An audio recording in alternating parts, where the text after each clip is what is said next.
thing I'm about to say. I'm going to preface it with no offense, but I think that is an extremely foolish and naive position to have. I think it would be insanely foolish to buy a house without first looking at it.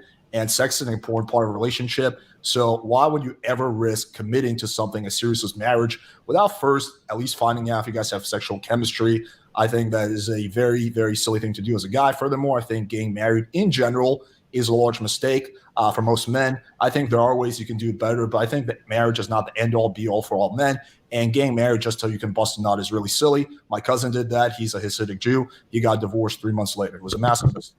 So I think that is pretty silly. I also think, again, no offense, but I think there's a lot of hypocrisy that I see with you guys.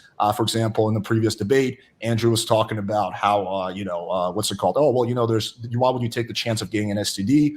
You don't want to, why would you take that risk? Why would you jeopardize your health? Meanwhile, he's binge smoking cigarettes and drinking. So again, no offense, but I see that as kind of a contradiction. If you so care about your health that you're worried about a slim chance of getting an STD, then why would you not care about your health in other ways? So that's basically my argument. Okay. Well, I'll let Austin go. Sorry. Yeah, let Austin, and then you guys can go. So the resolution that we're just now figuring out 10 minutes into the debate is that premarital sex is good. Is that the position I have to defend? No, yes, sir. You would be defending, saying, yes, we think pickup artistry is a good thing, and it's good to have sex outside of wedlock. This is another thing you do in a debate is you define the terms. So what even is pickup artistry? So for example, I'll tell you what I teach. I teach basically guys how to, whether they're virgins, they're getting out of a breakup, or they're just divorced, whatever. I teach them basically the mindset, skills, qualities, knowledge to basically go attract another high quality woman into their life. And part of that process of attracting a beautiful woman is learning how to become good with women in general. There's an instinctual thing that women have where they pursue high status men. And one of the ways you develop your status is by learning how to talk to people, learning how to talk to women, learning what value is for women so you can get the highest quality woman that you can. I don't think that men shouldn't pursue monogamy. And I don't think that premarital sex is like the net good and everyone should just have as much sex as possible. But I think having sex is a natural part of being a human. And, you could say that that's a naturalistic fallacy and say whatever, but I think it is a good way to meet people, to connect with girls, to basically find the kind of woman that you want to be with. What else? Oh, yeah. I do want to read this. I think this is kind of interesting.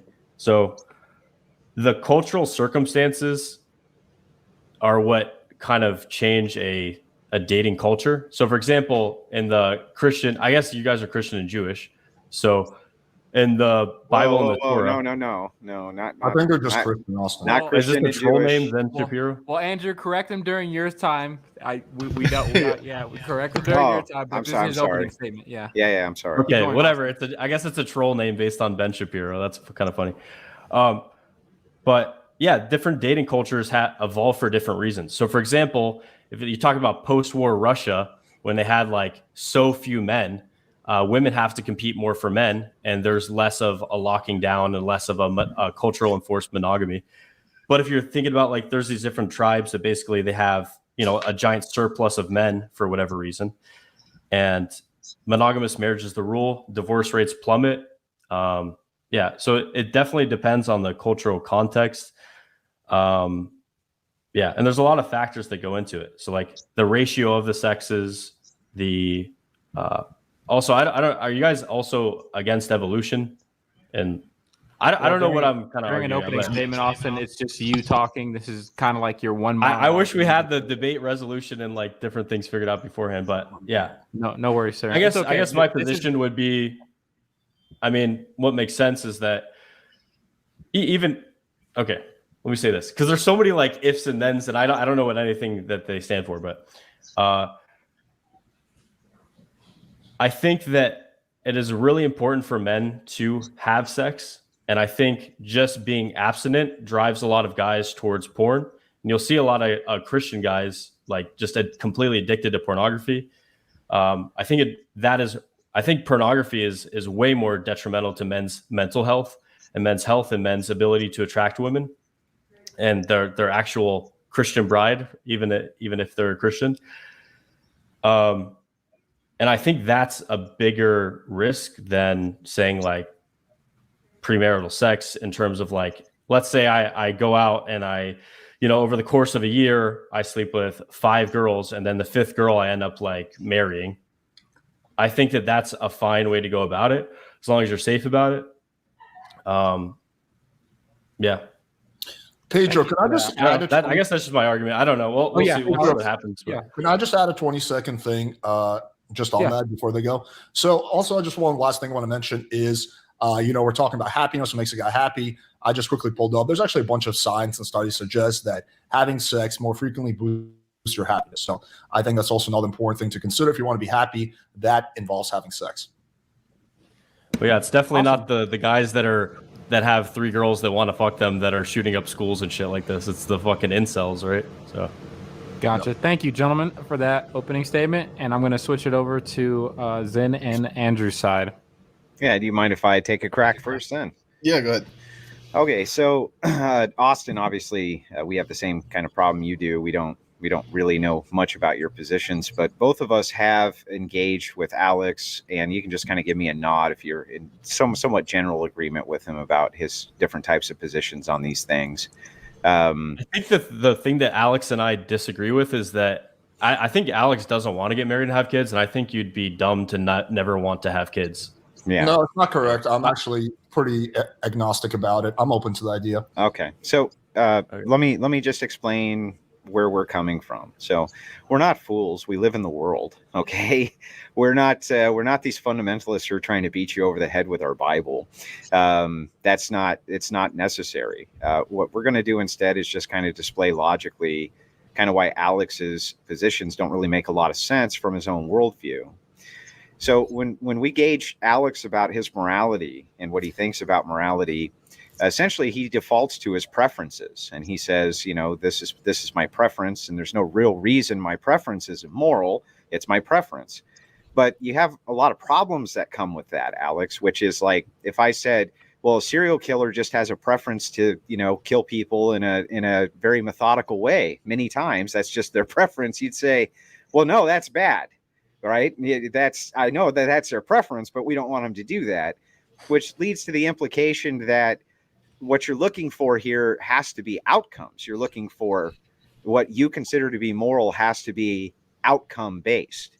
So in this respect, knowing this, what I presented to you was that the outcomes of the society that we present scientifically and logically are going to produce better outcomes. So by you not following those, by your own logic, essentially you would be being immoral. And to kind of drive this home so that you understand, you can't just default to your own preferences and say my preferences are moral unless you can justify them with you want everybody to just follow their own preferences. Clearly, you don't want them to do that. You want society to have some type of stability and morality. You don't want people to take your money when you don't want people to kill each other. You don't want people to do all these things that you would consider immoral, even if it was their preference. So essentially your morality is consequentialism. It's outcome based. So by that logic, if we present to you better outcomes and you don't follow them, knowing that they're better outcomes by your own standard, you're basically an immoral man. That's what kind of our position on this is. And I'll let Zen kind of pick it up from there. All right. Zen, you have 5 seconds. 35 seconds. Okay. Yeah. No, as long as you want, bro. Go ahead. Yeah, I'll try to be quick. I'm generally quick in these. But yeah, just to kind of echo what BPF is saying, like we've already had our first debate with Alex. I more approached it from a foundational, like philosophical angle, which I don't think was very fruitful just because you didn't really understand the perspective that we come from. BPF more approached it in a pragmatic lens, which I think was more effective because it's operating in your worldview. So I think that's a good route to take. We should be operating through your lens, which, like BPF says, is consequentialism. It's outcomes-based morality, where what is good is going to be that which maximizes the utility of the matter, whatever the metric is. So there's not going to be any universals. It's going to be that which maximizes the outcome for you. And what we're going to do is show you why the outcome of pickup artistry or promiscuous casual sex, mass premarital sex, the spectrumizing of the man and the woman and the sex. Can you define pickup artistry? Yeah, like encouraging like casual promiscuous sex and like how to woo women into getting in bed rather than rather than going the traditional route of marriage. So we're gonna be operating in that framework, and like I said, we're not going to have universals. So if the default answer is, well, that doesn't work for everybody, that's not a defeater to our argument if we get there. So I think where we would want to start, and I'll pass it back to Alex and Austin here.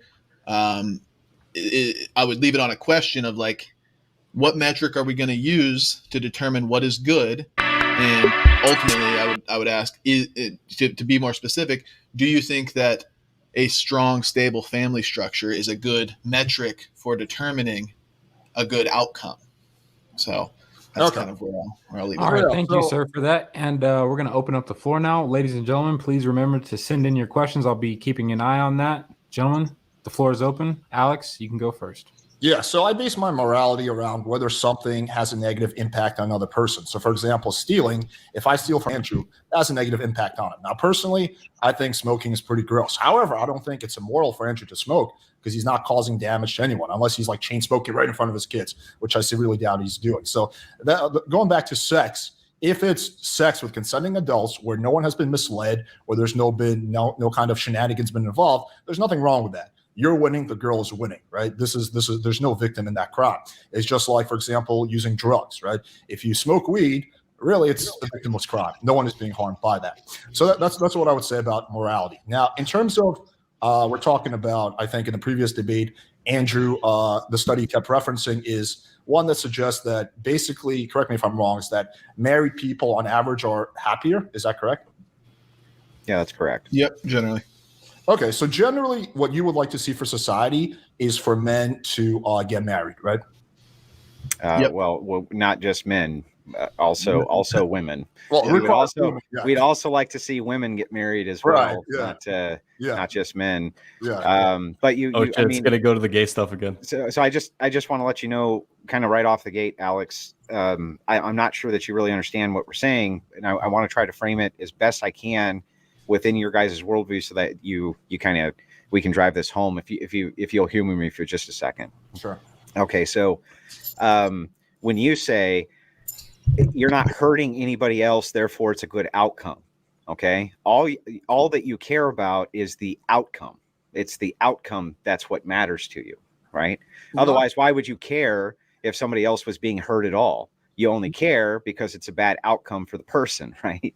Not completely correct, Andrew. I'm not saying it's a good outcome. I'm just saying it doesn't hurt anyone, so it's not against my ethics. But that's what you mean when you say good. That's the point. When you say, what I want is an outcome that doesn't hurt anybody, you're saying an outcome that doesn't hurt anybody is a good outcome.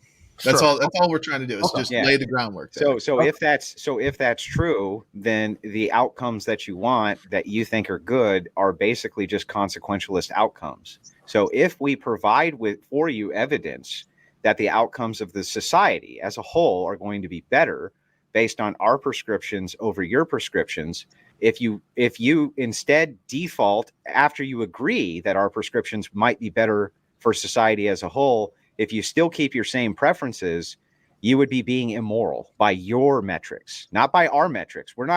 So when we say we think you're immoral, we're not saying we think you're immoral by some Christian standard or some arbitrary standard. We're saying you're immoral within the standards that you lay down for what you consider morality. That's our big issue. It's like it's not consistent. Yeah, that's not exactly correct, Andrew. I don't think as a person your goal is just to do whatever's good for society. For example, with COVID, right? It's clearly better for society or at least in terms of people dying, if everyone stays home, doesn't go anywhere. However, I'm personally against the lockdowns because my goal isn't to just keep the hospitals from flooding. I want to live my life. Now, with that one, you can make the argument that in a way you're hurting other people. So if you can show me something that says, hey, it would be so much better for society if everyone got married, that doesn't mean that I still am going to do it because I'm an individual. And so the way my morality works is as long as I'm not hurting anyone specifically, I don't think it's immoral. So I guess how do you judge the outcome as being good or bad in any of those scenarios is going to be whether the outcome in your preference was a good outcome, right? Well, first of all, we have the law, right? So a lot of things are legal, but aside from that's all outcome based. Is there a victim? Yeah, that would be an outcome, though. Right, but right. So this is all consequential. So what you're saying is that the outcome is what makes things in Alex's worldview good, or things in Alex's worldview bad. So what we're saying is, okay, we can work with that framework because we know what your standard for good is. Even if you bring up COVID, for instance, and you say, I was not for the lockdowns, it doesn't matter if it's societal wide or on an individual basis. That's totally irrelevant to us. All we care about is in your head, what's good, what's a good action, what defines a good action, what defines a bad action. And that's going to be the consequence of the action for you. We, on our side, so that you're clear, we're deontologists. We don't believe in consequentialism. We believe in duty. The outcome to us, there's overlap. We do care a bit about outcomes, but for the most part, we're going to follow the rules of God, even if the outcome, you might consider it a bad outcome, or society might. We don't care so much about outcomes.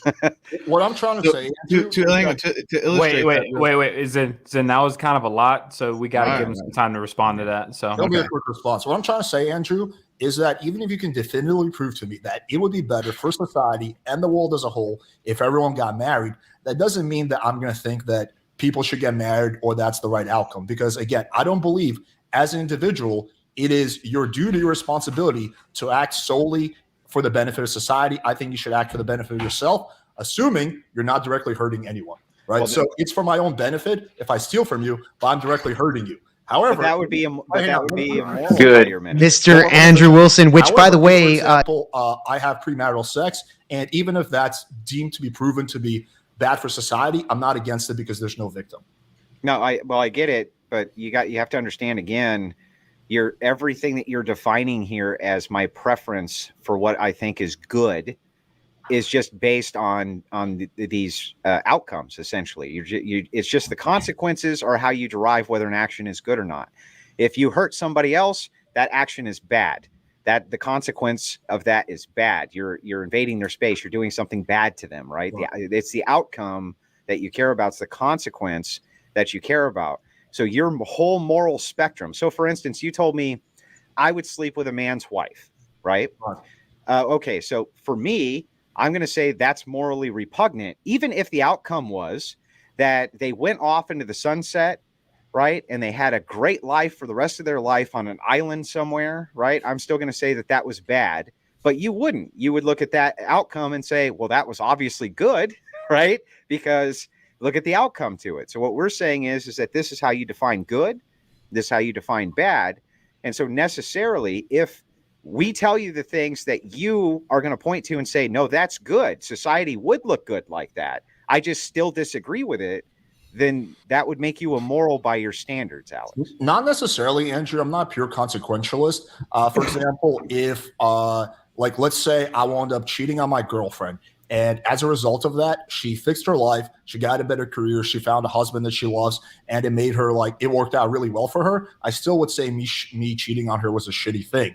If I, for example, kicked you and you fell down and that put you on a journey to become super ripped and whatever, and it turned out to be a good thing for you, it still was a shitty thing for me to kick you. So I'm not a pure consequentialist.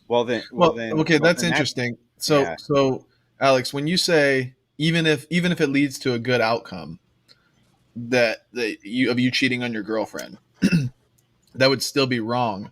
I can only imagine the reason for that is because it doesn't align with your own personal preferences. You would say, I wouldn't want somebody cheating on me, therefore I shouldn't cheat on others, right? So it's either going to be grounded in outcomes or just your preferences, right? My values, not exactly preferences, values. Well, your values are just things that you prefer to happen, right? Sure, sure, okay, yeah. So if they're your preferences, right? The like I said in the beginning, and all of your preferences are either not grounded in anything other than this make Alex happy, or this bad because it hurt other person. It's just a form of consequentialism, essentially. It's actually incoherent, to be honest with you. It's an incoherent value system because you really shouldn't in your own value system. If you kicked a person and it led to like them walking again, that you should not define that as a bad action. I'm not a pure value system, really. But I'm not a pure. You're confusing. I'm not a pure consequentialist. Well, I'm not saying you are. I'm just saying that it would make more sense in a way if you were. That's all I'm saying. No, because kicking someone is causing direct harm to them, even if at the end of the day they feel better. So it goes against my value of basically the non-aggression principle. Well, that's incoherent. You can't kick them and it leads to a better outcome, and then say at the same time that harms them. That doesn't make any sense. The action. I want to test you. I want to test your principle here. Can I quickly respond to what Andrew said? Okay. Yeah. Yes, but even if it leads to a better outcome, it's still the action was wrong. It's just an accident that it led to a better outcome. I was still wrong to kick that person because I physically attacked them. It goes against my value. So then the reason. Can I jump in? So then by defined, hang on 1 second. Let me just get this point out. So then, but defined by you right this second, kicking that person was wrong because you were intending to do harm. So the outcome you thought was going to happen was a harmful outcome. It just so happened that it wasn't harmful. So you would still define it as bad. Got it. So the perception here again is that you're only acting in the guise of what you think is harmful or what you think is good based on what the consequence is, because you just told me you would kick him and feel bad about it because your intent was to do harm to him. No, I would never kick consequentialism.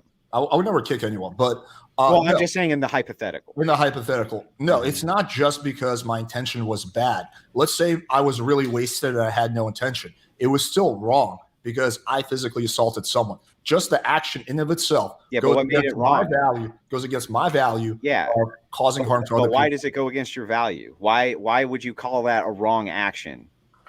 Because according to my value system, which is largely based on logic, initiating physical violence against someone else is morally incorrect. Yeah, what makes it morally incorrect, though? Would you say that it's because you're harming the person? You're initiating violence. So that's harm, right? Yeah, that's the end. So the outcome of the harm is why you consider violence wrong. Because if violence didn't cause harm, you wouldn't consider it wrong, right? So it's only the consequence of the action is the only reason you care about the action. It'll always cycle back to this, Alex, because this is how you view the world.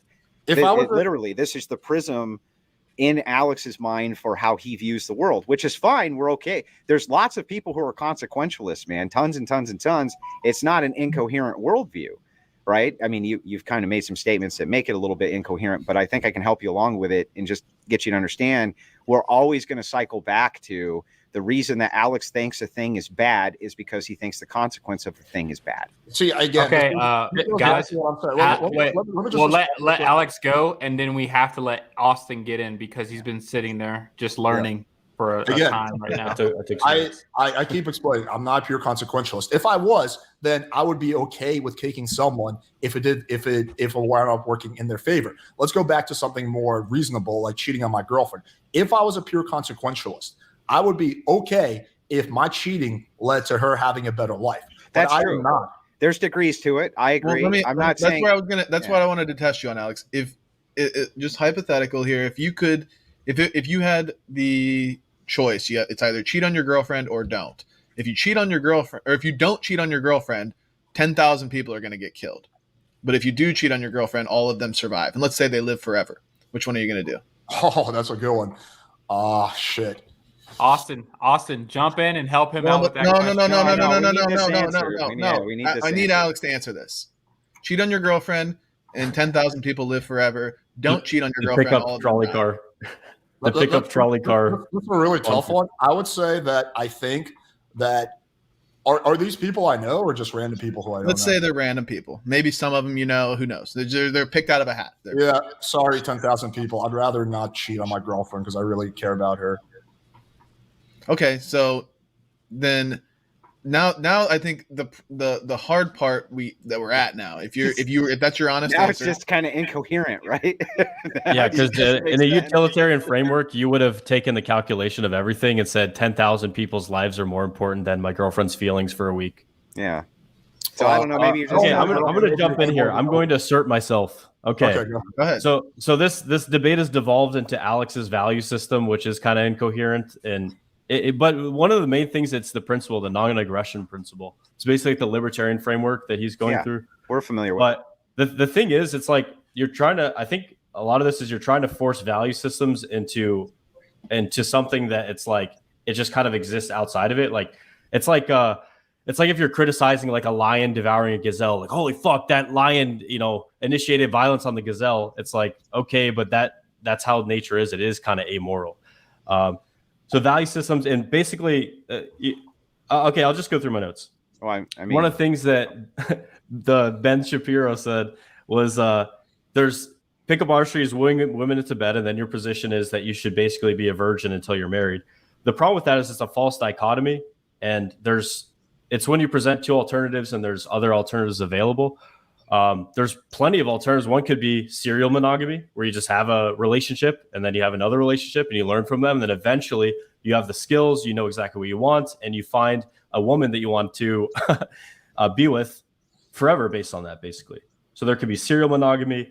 There could be, in different societies, like I was talking about before, there's things like polygamy. It's where you have like many women and few men. And in those societies, in terms of like, I think, but we didn't make a lot of the proponents of monogamy say that monogamy is the best for kids. But in fact, actually, polygamous societies are the ones that force their sons to actually be the most, like basically the highest value people they can be, because there's so much competition for women in that society.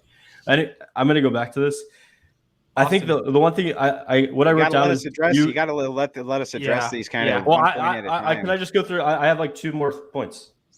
Okay. Everyone can have a piece of paper. Just write down what people say. Yeah, but I mean, how do you expect? And then there's less crosstalk. Well, how can we address them if we don't go through them a point at a time with your criticism? We'll try and do this. Austin, try and do it this way. Maybe turn one of your points into a question to ask the other side to help get your point through. It's called the Socratic method, if you've ever heard of it. Okay, well, I guess my biggest point in the rebuttal is basically it's like you're trying to force a value system on like engineering. It's like the pipe shouldn't be like this, and but pickup artistry system in engineering. Okay, let me talk.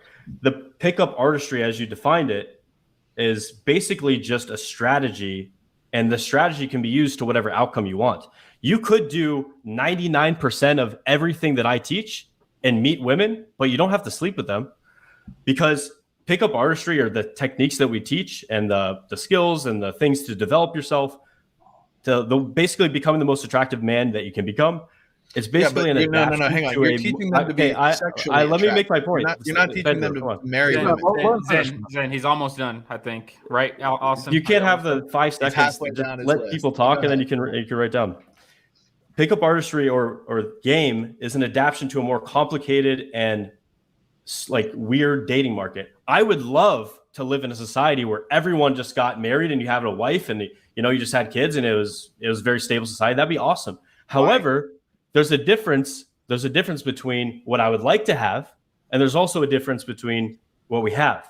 Well, why would you like to have that? This mindset is how to get what you want in a society that doesn't have that. And your values that you're placing upon this do literally nothing in the face of birth control, 50 years of feminism, like brainwashing girls, and what else did I write down? That was basically it. No, our values have to do with all of these things. But first and foremost, let's start with where you ended, right? You said, I would love to have a society where men and women were all getting married, right? Why would you like that, Austin? It seems very prosperous. It seems nice. It seems stable. It seems like less blue-haired feminism, SJWs screaming at you. So it seems like the society is far better. And you would agree with us that the outcomes for children inside of homes that are unbroken is the difference is staggering. I mean, right? you can't argue. No one is arguing against that. Yeah. So knowing all of this, Austin, knowing that your preference would be to have people get married, why would you intentionally go against your own societal preferences instead of advocating for that? And in lieu of that, advocate for pickup artistry, which the consequence of such is going to be that men who fall into that are going to have promiscuous sex and might indeed end up with children out of wedlock, for instance, STDs, life-destructive behavior. If your preference is that society get married and that people get married and this type of thing, why wouldn't you advocate for that value as that's what you want to see in the world? That's bizarre to me. Okay. Yeah. So the thing, Austin, it goes right back to the black and white thinking. Austin, hold up. I want you to answer this question, but I see right now only Zen and Andrew have been asking questions, so you guys should have some of your questions. I'll have a question for him. Yeah. So answer this, and then you guys get to field the question. Go for it. Yeah. So it goes back to the black and white thinking. Either you are a sex addicted, you're like the Quagmire from Family Guy. You're just giggity, new girl after new girl. Most guys, even if they have the skill set of meeting tons of women, opt to get a girlfriend. Why is that? Because they're typically happier. You have more fulfillment. You have more excitement with the, one night stands or whatever, but you have more fulfillment inside of a long-term relationship. And I don't think anyone really argues with that. Obviously there's outliers, but I think the vast majority of the cases, that's it. But my question to you is, because I'm like an engineering mindset. I'm an entrepreneur. My whole family's engineers. My mindset is, how would you get society back to the point where you would have that when you're competing against tech giants, basically the elites that want to disrupt people and keep them apart, keep them separated, a family court and marriage system that is so broken that you'd almost have to be retarded to get married in the US. And what is your strategy for that? Do you think that men should go to other countries and marry women that are more feminine and have traditional values, that are more Christian? Should they be leaving more atheistic countries like Sweden? What's the strategy? Well, let me try to kind of address these one point at a time, because you brought up a whole slew of all the different damages that are going on in society all at once. But I'm going to actually address your question, and I'm going to do it incrementally. So the way that the society became as fucked up as it is right now in the relationship dichotomy between men and women was not done overnight. You guys can surely agree that that's true. It was an incremental process in order to get where we are today. We would simply advocate an incremental process back the other way, much like we just saw Roe v. Wade get overturned, for instance. That's one step in an incremental process. Another thing we could do is we could address the no-fault divorce. That would be another thing that the Supreme Court could rule on. That would address a lot of the problems when it came to divorce. We can incrementally put our positions into play so that we can see the desired outcome for society, which we want to see, which is what you want to see too. More men and women getting married and being fulfilled in these long-term relationships. Now, if those are the types of societal changes you want to see, you wouldn't be out there advocating against your own beliefs at the very core base level, which is you have at least something you can do right now to help create this incremental change. You have a platform and you have men that listen to you. With that comes to be clear, I don't know. I don't think either of us are very familiar with Austin's content, but I am very familiar with Alex's content. So what he means by this, like, why are you advocating against your own beliefs if you think the family structure is ideal, etc.? Well, when we see Alex saying, "Oh, you can use what I do to go get a girlfriend and a wife," but what he's actually teaching is how to hook up with a girl on the first night after a Tinder match. I don't know if Austin advocates for the same thing, but if you do, it's counterintuitive. It's counterproductive to supposedly your goal of building strong family structure. So I'll respond to that real quick, because you referenced me, and then you go, Austin. Okay. So that's an incorrect assumption of my content. I have a girlfriend. I've been with a girlfriend for 2 years. Dude, you're in an open relationship. Let me finish. The only way, I've also been in close relationships. The only way I was able to get girlfriends is because of the stuff that I learned, because I learned how to be good with women, right? So I have no dog in this fight. I've had countless clients who are married now, who are in happy, stable relationships, traditional relationships, or whatever kind of relationship you desire. So it's fundamentally an incorrect assumption that my content is just designed for people to bust a lot of nuts. No, it's designed for people to achieve the kind of sex and dating life that they want. And for a lot of guys, that is relationships, including myself. I'm also in a relationship right now. I would never be able to get into my relationship if I didn't know how to talk to women. Okay, I'll let you go back to it, Austin. Yeah, I guess I'd follow up with that. I think the skills that we teach, okay, I'll just speak for myself. The skills that I teach, not to throw you under the bus, Alex, but Alex and we're just teaching pragmatic stuff, right? Yeah. Someone said Austin, a technique you could do is just not reference throwing him under the bus and just say we and stick together with your partner. We. My husband and I, Alex. I think another thing is that game can help you have a better relationship.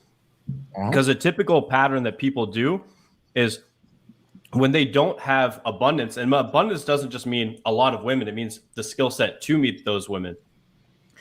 If you know that, okay, I'll take this for example. If you meet a lot of girls, you know what you like, you can basically get more attractive women. And I think the more attractive women that you get, you're basically able to have a wife that is the most attractive that you can possibly get, right? Instead of getting a wife that maybe physically to you would be like a 5.5, you can get a wife that's maybe an 8.5. And how does that benefit you? It benefits you by having more beautiful children. Also, you're going to be less likely to want to leave a wife that's super attractive. You're going to be less likely to cheat. You're going to be more faithful to her. So I think that a big crux of this debate is the black and white thing. I know it's a very strong thing to have like, well, it's either this or that. But in general, there's most of the world is shades of gray. And I think that game can be a way to have a great relationship that leads to a great marriage. We're not offering. And like Alex said, dude, I get invited to marriages all the time. I have a buddy that's getting married. Wait, Austin, listen, you're using this in the wrong context. We're not offering false dialectics. We're offering specifically an alternative to what you're offering. This is not a false dialectic. You say this thing over here good. We're saying this thing over here that we're advocating for is better. Now you bring up things like polygamy, things like this. That's all well and good, but you aren't teaching, Buddhism, and you're not teaching, you're not teaching any of these other things that you might reference. We're only specifically going after you for the things that you guys are advocating for. So when you say there's a lot more options in between here, nobody's disputing that there's a lot more options in between here, but we're looking at the two that are in front of us right now from the two people who are debating right now. We're advocating for Christian value structures. You're advocating for pickup artistry. Now we still need to get in. That's incorrect. Okay, so we still need to get in. I think it's important to establish this. Game is a vehicle. Like what Alex said. Zen, Austin keeps disputing this every time we say. Yeah. But Zen, he has a charge laid on him. There's a debate. I know. That's what I want to address. So Austin, when we say pickup artistry, you always say that's not what you're teaching. So I guess it's important to explore, like, what is it? What is the general scope of the content that you provide, the advice that you provide? What is it? What is the structure? So I'll try it. What I teach is game and self-development. What does game mean? What does game mean? Game is how to attract the woman or women that you want. Sexually? Yeah, to achieve whatever dating goal that you have. So for example, game is a vehicle. And if whatever you put on that GPS to go to, whether it's, and most people, what they do, they take a stop by, I want to bang 5 girls. They take a stop by, I want to have 2 girlfriends. And then they have a stop at marriage, would probably be the last phase, right? And most of the people I know and most people I teach ultimately want kids and they want to get a wife. Or they at least, you know what the thing is too? Marriage has become so unattractive in the US that most guys, they want kids, but in a long-term relationship with a girlfriend. Would make sense. Because marriage has become so unattractive. It makes sense that marriage is unattractive if we have an abundance of women that are giving up their bodies on the first date. When, like, as soon as a woman, the gatekeeper of sex, and they're often giving up their bodies, men are going to be less interested in that after they There's a total straw man argument. That's not the reason. No, it's not a straw man. You're missing the boat because Andrew and I just talked about the reason why it's unattractive. It's unattractive because of family, divorce courts, losing half of your assets, alimony, just getting completely destroyed. I've seen it happen to people. We didn't get into any of those things. Those were things that you stated. I haven't addressed a single one of them yet. I know, but Zen is saying that the reason I literally haven't addressed a single one of them. He's not offering you a straw man. He's saying specifically there's another host of criteria here that you're not adding, which goes right in with the content that you're teaching, which is that you are creating, if you're creating pimps, they got to have what? Okay, let me respond. What do they got? What do pimps got to have, bro? They got to have skills with girls. What do they got to have? What's the primary thing? Yeah. No, don't say that, Austin. Bad. No, it's true. It's true. And both. Okay, Both and wait. hoes. Here, chill out, guys. I gotta hand it to Alex. Yeah, Alex. Yeah, I want to get back to what Zen was saying. So he was using his personal preference to make a general point about why marriage is unattractive. So his preference is that the girl he marries is a virgin. That is his personal preference. He's entitled to that preference. I don't fault him for having that preference. That is not the preference I and a whole bunch of guys have. I actually would prefer that the person I marry, if I ever do get married, is not a virgin. Because if a chick is a virgin in her mid-30s, then that means she has a lot of hangups about sex. She's probably not that good in bed, which is not something I want. Now, it's not to say I want a girl who's been with hundreds of guys, but this idea that the reason that men in the West are hesitant to get married is because the girls aren't virgin is not true for the vast majority of men. Well, then what's the perfect amount? What is the kill to death ratio here, Alex? What's the KDS on how many times that vag has to be hit before it's the proper amount for Alex in your worldview? I'm just curious. What's the kill to death ratio, bro? Dude, I don't have like a hard number on this, but I would say that it depends on the girl's age. It depends on her career. Like they can't be a blown out slut, but you want them to have a little bit of extra. Like what's the criteria here? You know what I mean? Let me explain it. So my issue, it has zero to do with the fact that she's had sex before she met me. It all has to do with what that might indicate about her personality. So if a girl who's like 21 has fucked 200 guys, that to me indicates that she's definitely seeking validation and she's incapable of monogamy, right? So that's the problem, not the actual act. It's the implication. So why do you think it is, Alex, that men have a vast preference for women who have been in a single monogamous relationship where they might have had sex 700 times in that monogamous relationship, but they prefer that woman over another woman who's maybe only had sex 20 times, but with 20 different men? Why do you think that is? Do you have a study for this, or are you just going off your personal preference? We can all agree that most men are going to be attracted to a woman who has had less sexual partners, even if their single sexual partner they've had sex with. And yes, I can provide polling data that this is true if you would like me to. Yeah, I'm happy to do it. But it should just be intuitive to you. Yeah, Right? I think there's levels of it, but for me personally, if like a girl has had sex with 3 guys or 9 guys, that makes zero difference in how desirable she's as a partner. But generally speaking, wait, let Austin in here. Number, right? Austin's getting quiet. Oh, again. I was gonna agree with Andrew and Zen that the evolutionary side of this is that men can't ensure their paternity, but women can ensure their maternity because the baby's coming out of them. So a woman that is promiscuous, you can't ensure exactly. Right. Yeah. Who's the daddy, right? Team are you on, bro? So wait, who's the daddy, Alex? I'm just on the team that makes the better points. Sometimes they make better points. Sometimes we make better points. Well, this is exactly last time you're ever coming on the PWF podcast. Yeah. Well, guys, listen, dude, I'm 100% practicing. That's been established. Everybody, chill out. Zen, I cut you off last time, so Austin could get in. Zen, you can head back in. Oh no, Andrew was saying something. I wasn't part of that. After Andrew was done, I'd like to ask questions too, but go ahead, Andrew. Yeah. Well, I'll just finish this, and then of course you can ask whatever you'd like, and we're happy to answer. But there's a reason, primarily, that we want to know who the daddy is, right? Because we want to ensure that the offspring that we're raising is our own, one, or B. It could be that we're just not sure, right? We're just not sure, and that always hangs over our head. Things like this. There's a reason that we want monogamous partners. So this again is going to create a better outcome for society. Surely you don't think men who are with a woman who they can't trust and who may sleep around because she's slept with a lot of men, she thinks that that's what their preference is, so she fulfills that preference.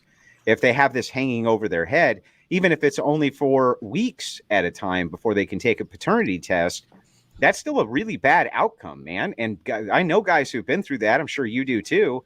And it fucking sucks, right? It sucks. Alex, your girlfriend's arguing with me. She said it's not evolutionary, Austin. I'm literally getting it from this book. Okay, well, let's focus on the people on the channel. Let's not start debating my girlfriend. So I agree with what you said, Andrew. Pull her up, dude. Let's argue with her. No one wants a girlfriend who's not loyal. And pretty much every single guy, unless he has like a cuck fetish, wants a girl who's loyal to him. I'm just talking about past behavior. I'm talking about what she did before she was in a relationship with me. And I'm partially conceding, yes, I think the vast majority of the guys don't want a girl whose body count is too high. I just think that a lot of guys are not really going to care for body count is 0 or like 4 or 5. But that's exactly the judgment here. The judgment call is you're going to judge how they're going to currently act with you based on what? Their past behavior. And this is, I mean, that's the But key. she was not in a relationship with you. You were not entitled to her loyalty. Yeah, but I mean, say that in the abstract and say you're not entitled to this or you're not entitled to that. That's nice, but let's bring it into the real world application. A woman's history with sexual partners is something you're going to take into account before you enter into a long-term monogamous relationship with her or any type of commitment. You know it. I know it. Everybody here knows it. The reason for that, now Austin thinks that it's evolution that explains the biological function behind it. We don't need to dispute that to just go ahead and agree with him in principle that we want women who are monogamous. This has been our point the entire time. And this is exactly what we've been advocating. And just like the last debate, every time we go into this, we find that your preferences align more with ours. So we don't understand why you don't want to see our worldview come to fruition. Austin clearly would, that's his preference. How do we get you there, Alex? Okay, here's the confusion. We're talking about two different things. I agree with you that every single guy, or pretty much every single guy, wants a girl who's loyal and monogamous to him. What I was objecting to earlier is the idea that Zen brought up, that the reason that a lot of guys are hesitant to get married in the West is because these girls are not virgins. I was making the argument that I think a lot of guys— No, I'm saying it makes them disinterested. Okay. When a girl gives it up on the first night, a guy becomes less interested in her. That's just a fact. Well, that's not a fact. But I think it is. It's not a fact for me. Well, so like you agree? Do we agree? Alex, like there's your truth, and then there's the truth. But like, how is that? Don't SJW me, Alex. Data on this. Like, now we're getting into preference. That's like me saying, "Oh, every guy likes big booty Latinas." Yeah. Alex, that's just you, bro. It's true. Well, hey guys, that is the truth. But guys, Alex, you should have the opportunity to field your questions that you said you wanted to have. I agree. Austin, please be on Alex's team for the remainder. This was the fucking worst wingman ever over here. Yeah. Well, dude, I'll just say my argument. Austin over here, dude. But Austin, I'm just a pragmatist. I'm adapting to the society I find myself in, and that's the way that I'm going to get my wife, my beautiful based tradcon wife that I can put 20 babies in and live on the homestead. That's how I'm going to find her. And I've already found one girl that I would have had kids with. Okay, just that I have to. Austin, I'm just telling you though, Austin. I love that you're good faith, but in a debate, you're supposed to, once you enter onto a side, even though you know. He's doing great, Pedro. He's doing great. Why are you cutting? All right, let's let Alex field this question. Alex, field your questions. I care about the truth. I will say one last comment on what Zen and Andrew were discussing, and I'll get into my questions. What I was just saying is that I think a lot of guys are going to be cool with a chick who's not a virgin, assuming her body count is reasonable.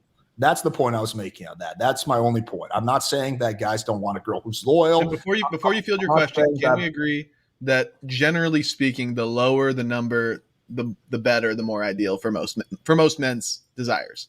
I think we could all agree on that. The lower the number, the better. Probably, right? Yeah. Okay, go ahead. I'll concede to that. Okay, so this was kind of where I was going with this before we entered this line. So I wanted to ask this question to both you, Andrew, and Zen. Okay, so I want to make sure I understand your position correctly, so I'm not straw manning you. You guys want men and women to get married. You want to see more marriages. Yes. Or no? Yes. Okay, good. Would you agree that men, in order to get married and achieve this goal that you want, they need to know how to talk and interact with women? Absolutely. Yes. Okay. So wouldn't you then be for a channel that teaches men how to do just that? Yes, absolutely. So then you're the problem. See, Yo, can you guys subscribe to our channel? I want to see comments on every video. What we're saying, you want to? Yeah, I mean, that you're not doing that. If you'd like, do you have any gimps on your channel, Austin? Gimps who are literally being held on a chain by somebody who are discussing their. Oh, stop! That was a fun degenerate. Their degenerate behavior. Well, so I mean, stop. I'm not. It's not. Listen. I criticize that guy all the time. If your channels were, we're just here to help men build confidence to approach and talk to women. Right? We're not teaching men how to fuck lots of women. We're not teaching them that it's okay to have sex with prostitutes. We're not teaching them that. Hang on. We're not teaching them. Hang on. Who's teaching? Where? Please tell me which video I say it's okay to have sex with prostitutes. Well, I mean, Alex? It can't be problematic in your worldview to have sex with a prostitute. I personally think that fucking prostitutes is really lame. However, I don't think it should be illegal. Right. Okay. So there's nothing wrong with it in your worldview, Alex. No, I think it is kind of wrong. I think what's wrong about it? Because I think it's not good for your self-esteem. So what's the difference? So Alex, what would be the difference if I took a woman out for dinner and spent $200 and slept with her, and she had a 30-person body count, or I just paid a prostitute a couple $100, the same amount of money, and just was assured the same thing? Why would that be problematic? Andrew, I'm not advocating for taking a girl out to dinner for $200. If you watch my content, I always say, well, no, hang on. Drink at a bar near your place. It's going to cost you $20. No, Alex, what's the difference, though, morally speaking, from, get a bottle of wine, take her to a restaurant, let's say it's under $50, and then she sucks you off at the end of the night. What's the difference between that and so let's say you never talk to her again. She sucks you off, you never talk to her again. What's the difference between that and just going and picking up a $50 hooker to do the same thing? Sid, does it always have to end with that? We're just testing the I fundamentally don't believe that you should use money as a way to attract girls. That goes extremely against what I teach. But would there be any moral difference between those two scenarios? What's the problem with it? That's a good question. Well, you're asking me to pick what's the least of the worst, basically. But why would it be the worst of the worst at all? I mean, other than it's just your own personal preference again, because right? You are using money as a way to attract a girl. Why is that problematic?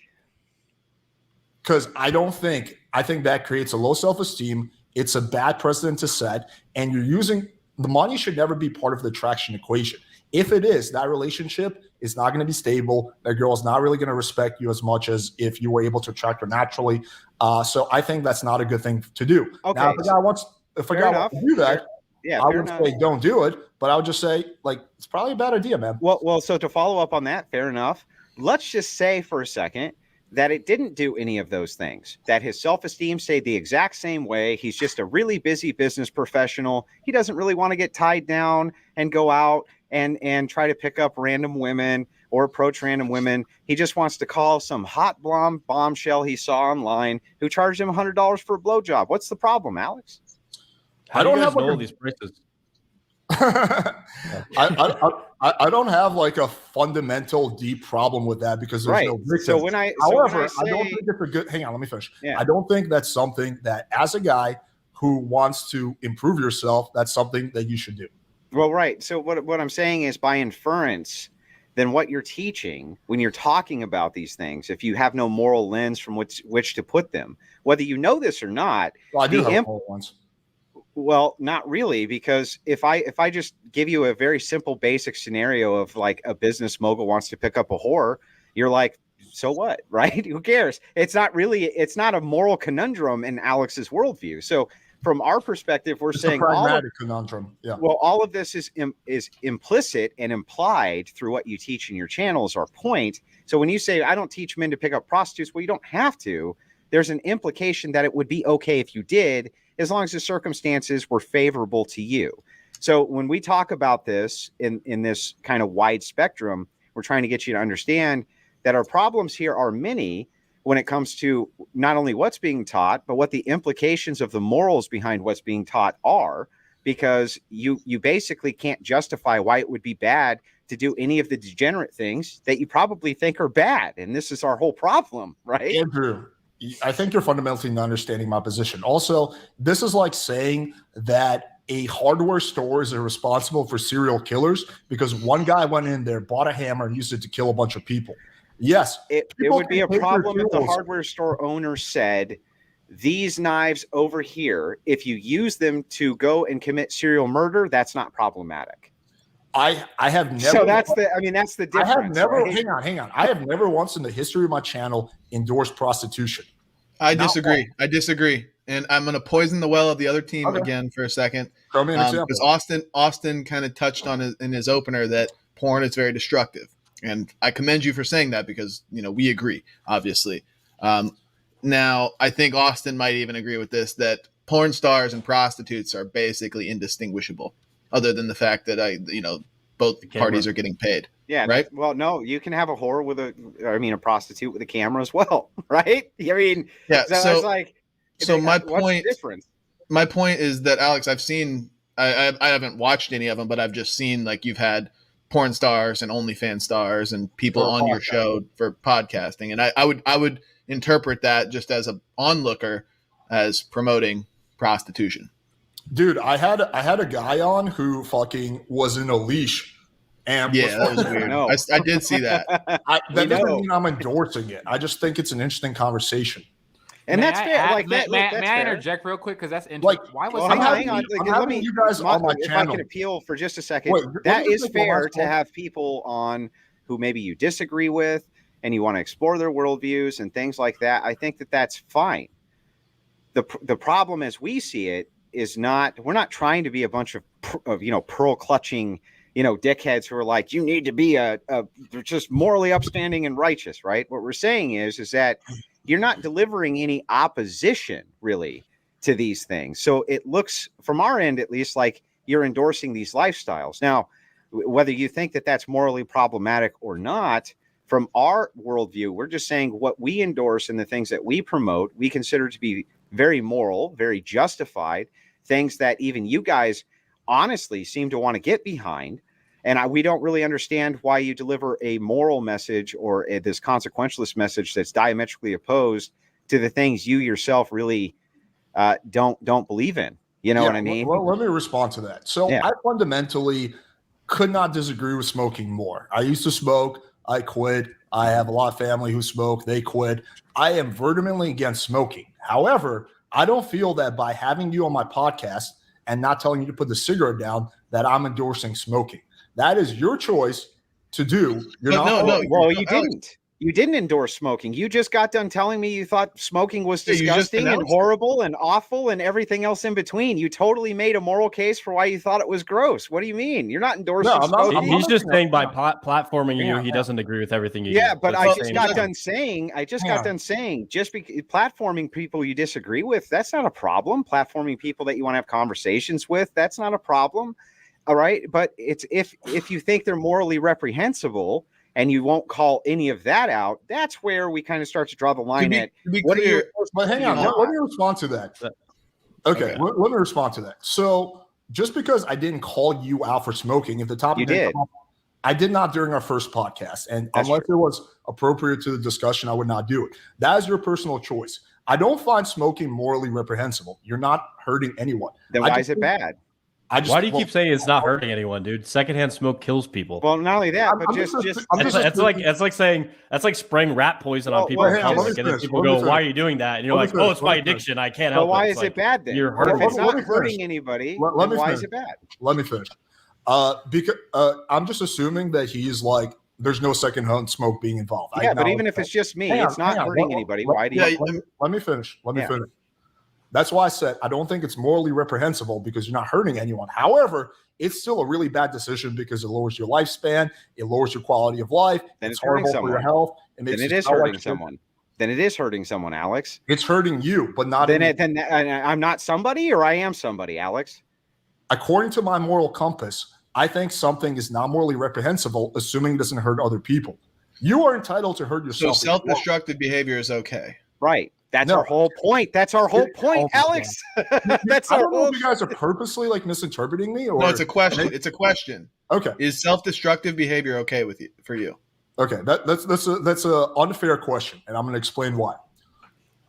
Okay. There's a difference between something being a bad, dumb decision that I would never endorse and something being morally reprehensible.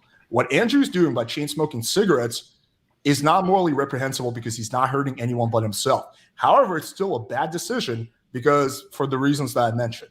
Those two don't necessarily need to be the same thing. Now, look, something like, I don't know, like fucking serial killering, that is morally reprehensible and it is also a really bad decision. But you can also have with things that are victimless crimes like smoking, like doing drugs, like having sex with prostitutes that are not morally reprehensible, but they're still really bad behaviors that you should not engage in.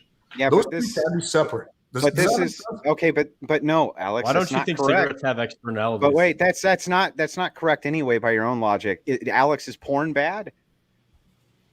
Even if you're watching it by yourself?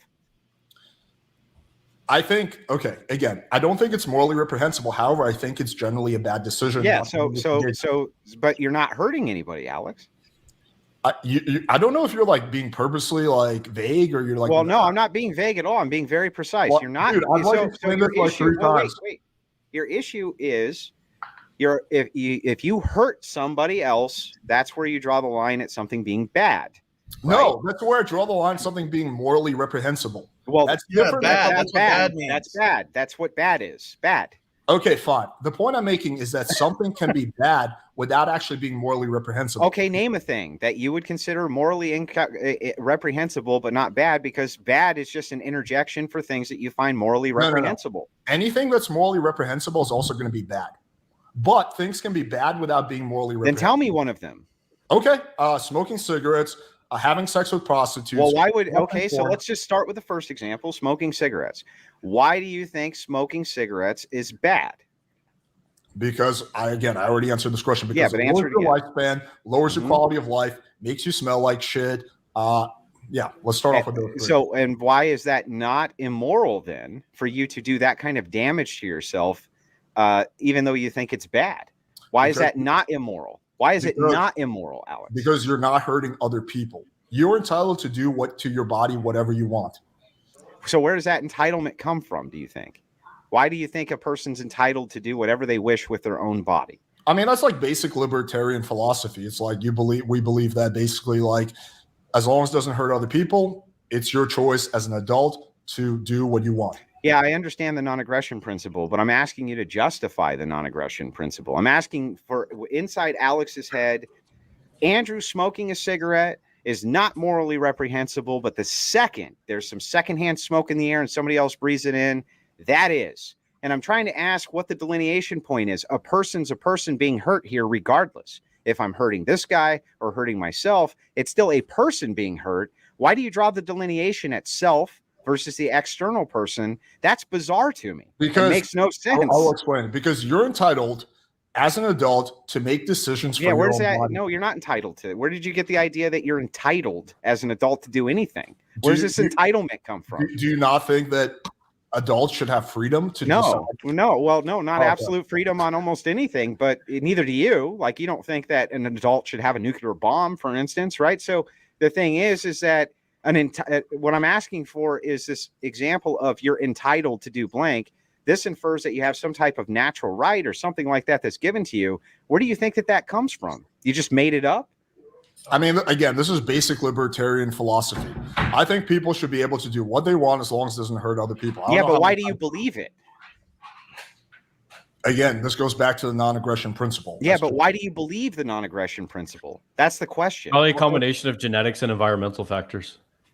I mean, that's like asking me, why do you think that this is bad? This just goes in with my moral compass. That's how I view the world. That's the prism that I operate on. Yeah, but here's the thing. All I'm asking you to do is justify that worldview to us, as it makes no coherent sense to say it's moral for you to harm person A, being you, self, but it's immoral to harm person B, being not yourself, even though you're both people. It's bizarre to me. It makes no sense. You made a conscious decision to harm yourself. That is different than if your kid is in the room who did not make a conscious decision to be harmed by your cigarette smoke. Yeah, so, right. I think a way to frame okay, guys. This debate's getting really off the rails. It always just goes back to like Alex's personal belief system. It has nothing to do with the overall debate. Yeah, Austin is actually correct. The chat's like cringing. They're like, "What is this?" Alex versus Andrew, part 3. Alex, come on, you gotta keep it on. Yeah, I want to get back to my line of questioning. Can I go through this? Sure. So this is what I was gonna get to. So you established that you want more people to get married. You acknowledge that requires guys how to talk to women. What if you find out that my content is very neutral in terms of its objective, meaning all I care about is giving guys the tools to be able to talk to women. I don't push them. This is a good point. I don't push them. Talk to them and have sex with them. I think that's what you guys keep doing. Keep leaving it out. You keep leaving out. What do you do in marriage, Zen? Do you have? Are you like? Are you sex within marriage? Or you have sex with them? Trying to raise families. Sex is important. Can you please enforce this interrupting shit? Okay. Yeah. So what I was saying is, before I was rudely interrupted by Mr. Ben Shapiro, if you find out that my content just gives you guys the tools to talk to girls without pushing them in any direction, whether it's sex, marriage, relationships, right? I'm just giving them the tools how to talk to women, how to flirt with women, how to be more attracted to women. Would you then be in favor of pickup content? If I'll answer this with an affirmative. If all you were trying to do is instill confidence and tools in men for how to approach women to discuss things with them, with the preface of the reason I'm giving you these tools is because I'd like to see this change in the world of you guys finding a great wife and having a good family, things like this. No, of course we wouldn't have a problem with that, Alex. But to frame the question back to you, what if we go and we find out that that's not your content, right? So are you going to change it? Okay, can I get through my line of questioning? Because if not, then why do I care about your preference one way or the other? Andrew, you've asked a lot of questions. Yeah, I just want to get through my line of questions. Go ahead. Having the questions flipped. Okay, my question is this then. Why do I have to push my audience towards marriage? Why can't I just be neutral? Why can't I just say, these are the tools, do with them as you want? Why do I have to marriage is the ideal outcome, according to you. Yeah, according to you. So this is our whole issue. Well, I never said that. That was Austin. Well, no, you have agreed to that too. You have agreed with it multiple times that it is an ideal outcome for raising children. You agreed with me. Children, yes. Okay. So one of the primary purposes of marriage, of course, is raising children. Our birth rate's very low. We established that was true. We want to see that get raised up, and if we want to see that raised up, that means that we're going to have babies being made, and the best way for a baby to be raised after they're born is in a household that's completely together. You agree that that's true as well. So we're not saying, Alex, first of all, we're not saying what you do or don't have to do with your channel or any of that shit. That's your business. We've never gotten involved in any of your business, and we're not ever going to. We're just here in a debate expressing our position on this. So our position on this is that you're not doing those things. You're not advocating for marriage, and the change that we think you yourself agree would probably be the best one for the world. Instead, you're advocating against it, and that just seems incoherent to us, to answer your question. So that's not a correct assumption of my content. I have no dog in that fight. I don't care if my viewers use my content to get married, to have a relationship, to have a lot of casual sex. I'm extremely agnostic on that. I don't push them in any direction. I don't care. It's up to them to decide what they want to do. That being said, let me try on a little bit of a different line of questioning, because we're talking about macro statistics, which is people who are married are generally happier, to make inferences about the micro, what persons should do. I'm going to pose the question like this. Mm-hmm. If I show you a happiness index that suggests that people in Kenya are way happier than people in the US, are you going to want to move to Kenya? No. We don't adhere to that standard of consequentialism. So we don't actually in our actual, how we carry out our lives, we don't have to adhere to any sort of utilitarian outcomes based. But that's your guys' philosophy, not ours. Hang on, Andrew. During our first debate, literally the biggest point you had was, I have a study that says that people who are married are on average happier. Thus, it's in every guy's best interest to get married. Yeah, that's an appeal to your worldview. Yeah, to your worldview.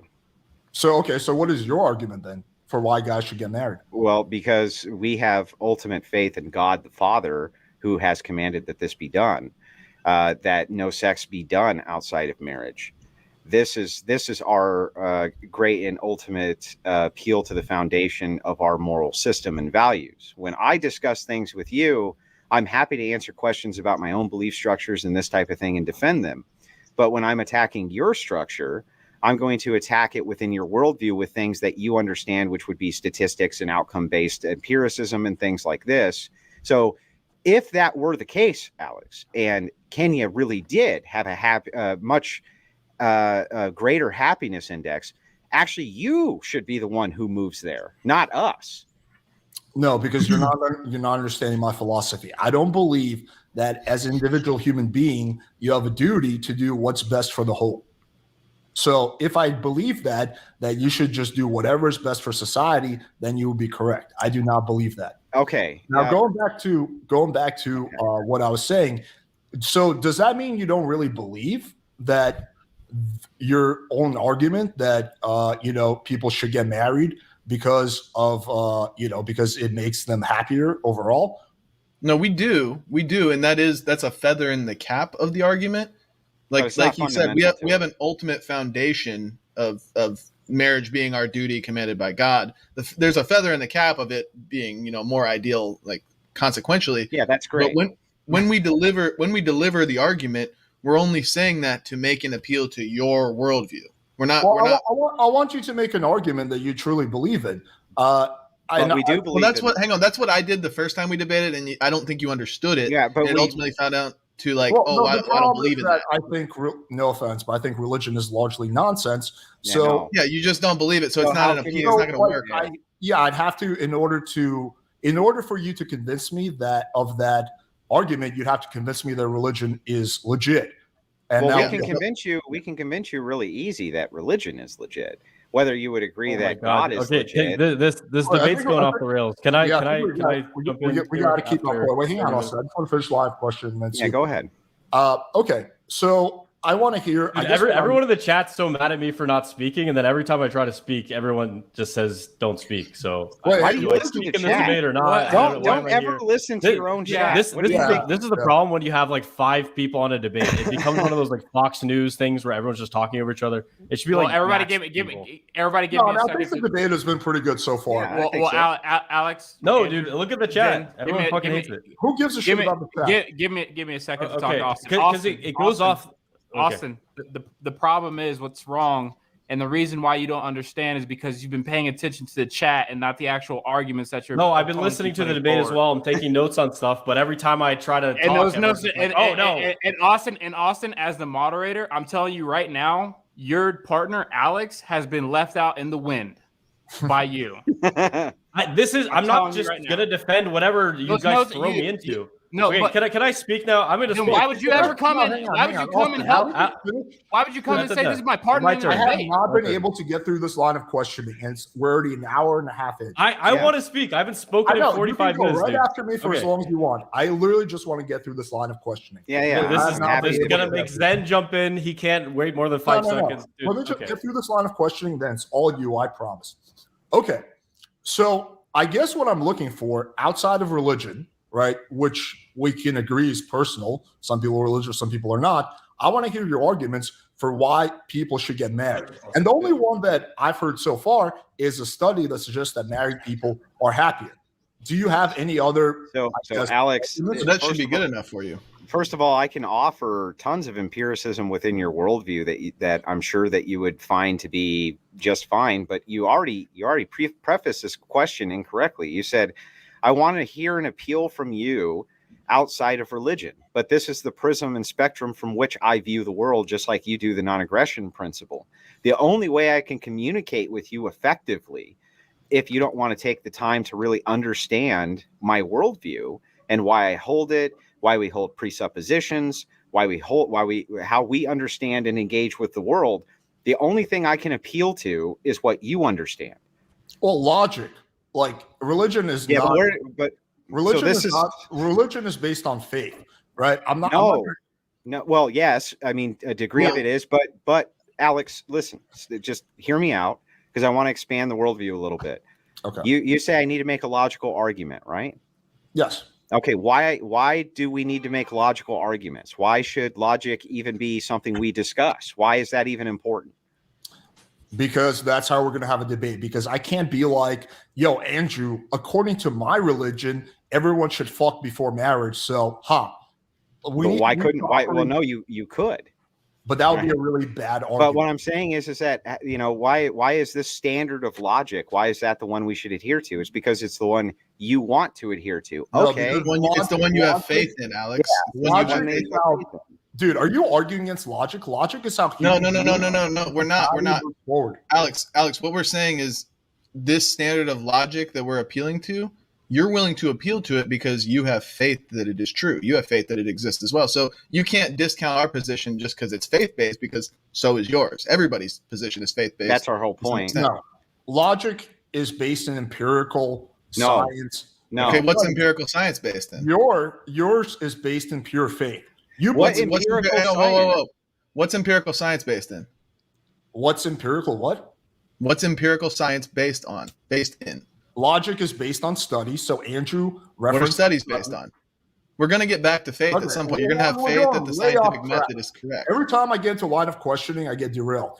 Andrew, I don't know if, like, again, you guys are being purposely vague, or maybe like you're not understanding me, but Andrew has made two arguments for why you should not have premarital sex. One of them was based in logic, which is he referenced a study, and that is a fair argument, right? I'm about to debunk it, but that's a fair argument. Well, that wasn't based in logic. It was based in empiricism. Logic does not require studies. I have no idea where you ever came up with the fact that logic requires studies. What in the holy hell are you talking about? Logic absolutely does not require studies of any kind. It's never required studies of any kind. You're fucking wrong. You're just wrong. 100% wrong. You're getting hung up on like. No. I'm not getting hung up on anything. Does logic require studies? Can I get back to my line of questioning without? Yeah, can you answer my question, and then I'll let you. Does logic require studies? Well, Andrew, let him go. Like, I still haven't been able to get through questions. Can I just be quick here? Logic doesn't require studies because you have to use logic to carry out the studies. You have to apply the law of identity, non-contradiction, excluded middle. You have to apply those as a precondition for studies. So logic would be the precondition to studies themselves. Okay, but then that's why I asked. I want you to get your questions, but that's why I asked you. Well, why do you believe in this logic? And it's because you have faith that it's correct. You have to at some degree. Yeah, and before you speak, Alex, hey, Austin, if you've written down any questions right after Alex's line of questions, you can go through a line of questions. How about that? Let's see if you have any questions that you've made. Yeah, okay. So Austin will go after me. So let me get back to this because we're still I'm still making close to zero headway. So again. Go ahead. Yeah. Okay, so you presented two arguments to me. One is based in, let's just call empirical evidence, and one is based in faith. Right? The faith one, when it comes to a debate, holds close to zero water because it's your personal faith. No. Okay. Again, according to that logic, then I could just be like, oh, I have a religion that says people should have a lot of premarital sex. If you can logically justify it, then like I can with my faith, fine. But I'm not going to let you walk away from this and say that just because you have faith in something that you can't create logical justification for it. That's insane. Not saying that, Andrew. You have presented one logical point, which is that study. The question I'm asking is there any other logical points that you have? Yeah, men that are married make more money. They're more likely to their kids are going to have better outcomes. They're going to be raised better, less likely to abuse substances, things like that. They're also going to be less likely to be abused. They're also going to be more likely to make more money later on in life. They're also going to have a much better foundation. They're going to be more educated. I mean, the list is almost endless. For every good metric, married couples do better. Now this is on average, Alex. So we're not saying that there's not instances where you're going to have single mothers that have better outcomes for their children than married couples. Of course, that's going to happen, but those are the exceptions, not the rule. We're just talking about averages here. I understand. Totally got you. Okay, so the question asked earlier was if I showed you like some double-blind placebo study that was 100% legit, that showed that people in Kenya are happier, their kids live better. Every single thing, one of the things you mentioned, if it applies to Kenya, you said you would not move there. Why Correct. is that? Why? Because that's not the worldview we operate. Yeah, we don't operate. That's the worldview you operate under. You would have to move there, not us. So if we believed what you believed, Alex, yes, we would have to move there. Yes. Yeah. No, you're still misunderstanding my position. I don't believe that it is your duty to do what is best for society. Well, it's not that it's your duty. It's just more ideal. It's a better outcome if you go to Kenya where there's more happiness and more good things. Right, but you met one of your, again, taking the faith thing aside, your other argument was that, well, the studies say that people who are married are happier, the kids are raised better, blah, blah, blah, blah, blah, right? Yeah. That was the logical argument that you used, not me. So I'm asking you, if the end goal is to be happier, have better kids, why would you not move to Kenya if the studies show you? And hang on, Zen. And in order for you to understand what you just did, Alex, you have to go over to the mirror and ask that question. And then the only answer you're going to get is, yes, you should move to Kenya. And so, yes, Alex, you should move to Kenya. These are arguments to engage with your worldview. In your worldview, outcomes are what matters. These are all better outcomes. That's what you need to do. From my worldview, the outcomes are not why I think men and women should get married, but because God says that they should get married. Just because the outcomes happen to be better because of that, that's just swell. That's great. We love it. We think it's awesome. But for you, that's all that fucking matters. Well, first of all, that's not true. I don't know how many times I can explain the same thing. I don't believe, as an individual, it is your duty to do what's best for society. So according to my worldview, that is actually not something that I should do. Yes, you do, Alex. I reject that. Hang on. No, I think I know you want to get through this line, and I'm going to let you get back to the line, but you have to justify it because you keep saying it. Why shouldn't an individual be a serial killer? Okay, can I get through my line of questioning? Because this is the pattern every time. Yeah, ask your next question. Okay. Okay.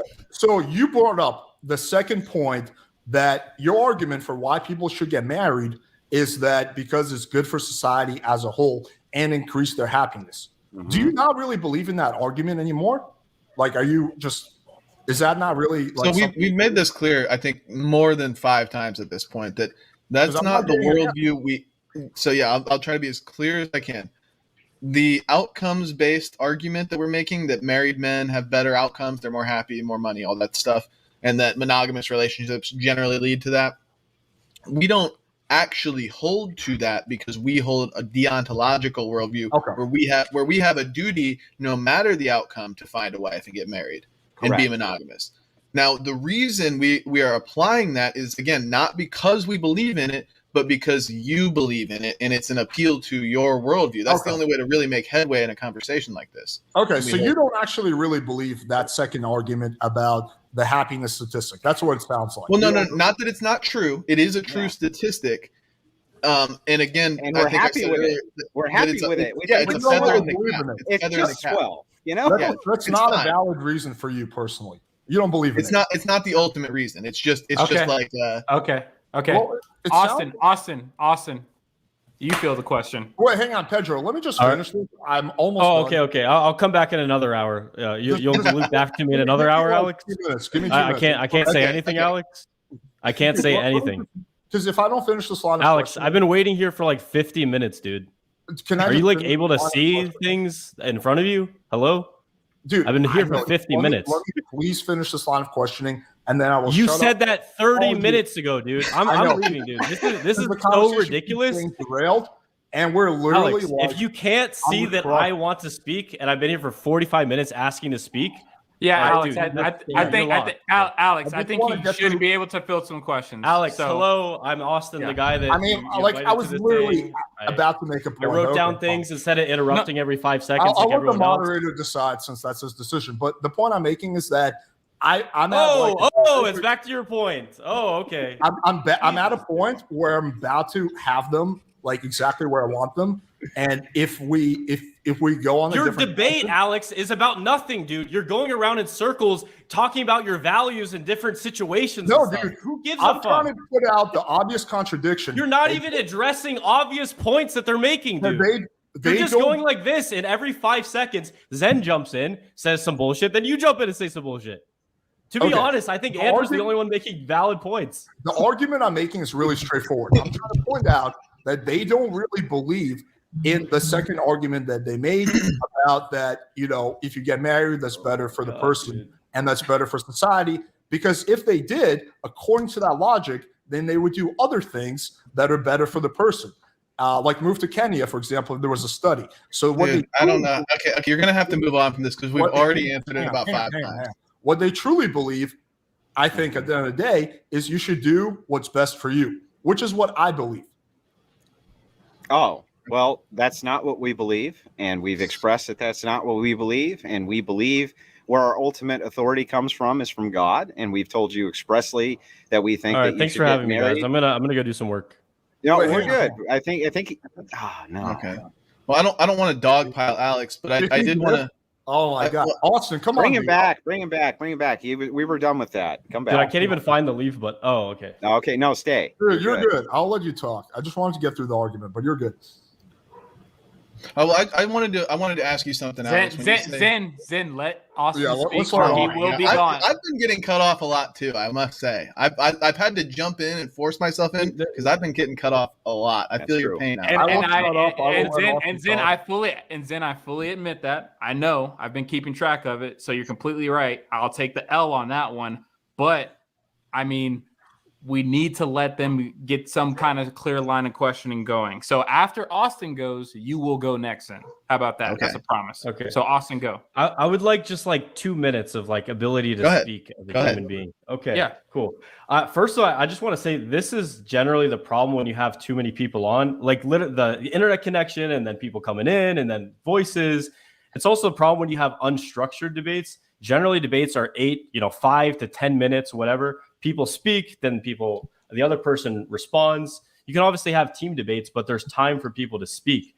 I know that because I'm actually a championship debater. I did that in high school. I did that in college. I'm also 0.1% in debate.org. So everyone's saying that I don't know how to debate. I actually do. But generally in debate, you prepare for things. You prepare arguments. You understand what the opposite side's going to bring up. And this debate, I'm not just going to take some random position. Like this debate really literally devolved into Alex's particular values and views on things, which would come down to issue by issue, which has nothing to do with anyone. The only real thing that I want to say is I think that the debate kind of devolved to it does devolve largely to like Zen and Andrew have a very, I agree. It sounds nice. And I think it's a little idealistic. But my point of view as what I have to do in this world is I have to teach guys how to meet women, men that are lonely, men that don't know how to connect with people. And my point of view is that I basically teach them the ways to do that, whether, basically I give them a vehicle to accomplish their dating goals. And I think that whether or not you believe marriage is a good thing, I think that game is the vehicle to accomplish those dating goals, basically. And you don't have to even have sex when you're learning game, right? A lot of people that are just learning game or they're virgins, they don't even have that ability. Do I think that, a net good in society is having lots of premarital sex? I don't think it is. Is it fun? Is it exciting? Is it, offer some variety? Is it interesting when you travel? Sure. This guy's great. But I do think I do want kids someday, and I do want a beautiful, wife that's very traditional, and that's my value set. And I'm not here to defend anyone. I'm not here to defend Alex. I'm not here to defend Andrew or Zen. All I can speak about is the things that I think are true. Austin, and I'm not going to argue against what religion. Questions do you have? What questions do you have for the other team? I'm just going to keep speaking for 2 minutes, and then I'll give it back the floor. But I'm not going to argue against religion because religion is a complex belief web. Even if I attack one leg of a belief web, the other leg's going to spring up. It's a long process to even start on that. And that I think next time you have a debate, I think there needs to be a lot fewer people, and that people have to have set times to speak. Yeah, and then the main thing I think is the strategy. How are you going to actually? Because one of the things that Andrew and Zen said on their side, this would be end up being my question, and then I'll go because I want to do some work. I don't want to just speak once every hour. So, what is not only the strat? No, just a it's not like me asking for attention. I'm literally, I need to work. I'm also just go ahead. Ask your question.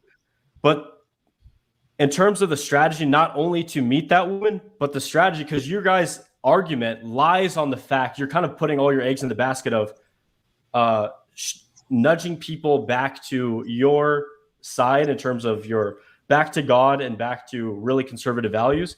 So what is your strategy to do that? Because as we've seen, atheism grows year by year. You know, I guess premarital sex probably grows year by year too. All these things are growing. How do you stop the giant wave, the tsunami of society doing that? And then also, you haven't, I think a more interesting debate, if you wanted to do this in the future, maybe with just you and Alex, Andrew and Alex, would be what is your strategy to meet that woman, right? Because if you talk about like more, this be more almost like a policy debate. It's like Alex's framework to meet girls is basically largely online, although he does advocate some cold approach. I'm mostly cold approach. Just means I like to meet girls throughout my day. If I go to Chipotle or go to the gym or whatever, I just say hi to a girl. Or church. But what is your strategy for how to go to church? Develop? So, what is your strategy? Where women congregate? So, look, Austin, what is your strategy even at church? Our strategy is what we're doing right now. Strategy in general, macro, and the strategy to meet a girl. Yeah, our strategy right now, our strategy on our level, on this micro level of me and Andrew, is to do what we're doing right now. To spread our message, to debate it, to defend it, to spread the ideals to as many people as we can. And then there's political paths to victory, like Andrew mentioned earlier, something like banning abortion, Roe v. Wade. These are little steps we can take. Next, you may not like it. Next, we're coming for things like gay marriage. Next, we're coming for the mechanisms that incentivize promiscuous sex. You ban abortion, people are going to be more, cognizant of their decision. They're going to question it because they can't just undo the consequence of their decision. If you take away the mechanism that incentivizes it, and there's other ways, but yeah. And then how do you find that woman? Like Andrew said, you go to church, you get involved in your local community. You want the trad wife. Where are you going to find the trad wife? At the bar or at church? Let's be real. So I actually found my last girlfriend at a bar, and she was really traditional and really conservative. Girlfriend. Yeah, last girlfriend. Well, let's Austin. Let's let Austin field some more questions. Austin, keep going. What's another question you have? Well, those are the main two. Yeah. Let me back to God and the strategy for meeting girls. Yeah. I just wanted to just quickly expand on this before I hand the floor to my debate partner. What we're talking about is a multifaceted approach, which uses everything at the community level to politics at the national level, at the state level, every mechanism that we can possibly use, and I can outline them individually if you would like me to create incremental change over the next decades, just like the incremental change was brought to us over decades to bring this type of decadence, like no-fault divorce, things like that under Reagan, all these other horrific problems that men are dealing with right now. We feel that those can be dealt with and that we can undo them incrementally over time, just like they were brought onto us incrementally over time. And that would be kind of my answer to this question. If you would like specifics as to what those policies are, great. We have manifestos for them so that we can kind of walk you through what each and every one of them is for any particular individual policy you want to know about. We're happy to get into those political solutions as well. So, okay. So as promised, those would. Okay. Well, I'm sorry. You can respond. Go ahead and respond. Okay. Well, I was just going to say, in terms of like marriage in the U.S., I think that's over for men. I mean, what the policies that you're talking about would take decades to put into place. So you're basically asking men to put their eggs in one basket with marrying a woman here, which is basically the bet on half of your assets. And they're going to get annihilated. A lot of those guys that come out of divorce come to me and they look destroyed, like emotionally destroyed. Well, that's insane. Destroyed. That's insane on its face. And I can just give you one word: prenuptial agreement. And they are heavily enforced inside the United States, even to this day. It's just that most men won't enforce a prenuptial agreement. What you're saying makes no sense. You don't have to destroy all of your assets in order to get married. That's insane. Nobody's asking anybody to do that. If you're that worried about it, you can still have a prenuptial agreement with your wife if you're going in with assets. So that's one. So just that word alone should show you that no, it's not just as cut and dry as that. And then secondly, again, we're talking about incremental change. Is that going to take decades? We concede, of course it's going to. It's not going to be an overnight thing. We've never suggested that it will be. The pendulum swinging this far left has taken, 70, 80 years. We think it can be done in far shorter order, maybe 20 to 30 years of swinging the pendulum back the other way. But you can't really argue with the fact that traditionalism is making headway and it is coming back in society. At almost every single level, there are young Christians everywhere who are very politically active. There's groups of them everywhere that are very politically active, and they are fighting that good fight, and we're trying to assist in every way we possibly can. So this is kind of my overview on that. We've got a platform here. I mean, the Crucible has almost 5,000 subs. It gets a decent amount of viewership. Like we're doing what we can on our micro level. And, and we encourage other people to do the same thing. Like I have my own individual messaging that I give. Granted, I'm not as big as you guys, but, if everybody does their part, the change could be enacted over a single generation. Now that you got me on, you guys will blow up. I'm sure. What's that? Now that you guys got me on, you will blow up.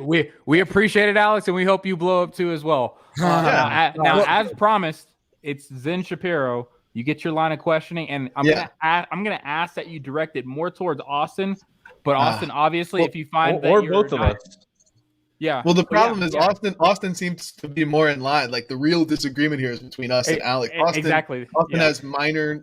And I'll just caveat it real quick with Austin too. Austin, we aren't, and we said at the outset of the debate, we are not familiar with your channel at all. I only kind of knew you were coming into the debate about a day before. We were not able to research your stuff. We're just taking everything you say literally at face value as being true. We have no other choice. We don't know what it is that you practice or what you preach. But we do have a lot of experience with Alex's content and Alex himself. So I did just want to kind of preface that so that you understand. We're very similar, Andrew. Okay. Where I was going to go, I guess there's two directions. One, going back to the whole like porn star prostitute thing. When you say just by having them on, you're not necessarily promoting them, I might agree with that on its face if we're talking about a channel like The Crucible where we have dissenting voices on to debate each other and say, like, I disagree with this, I agree, you know what I mean?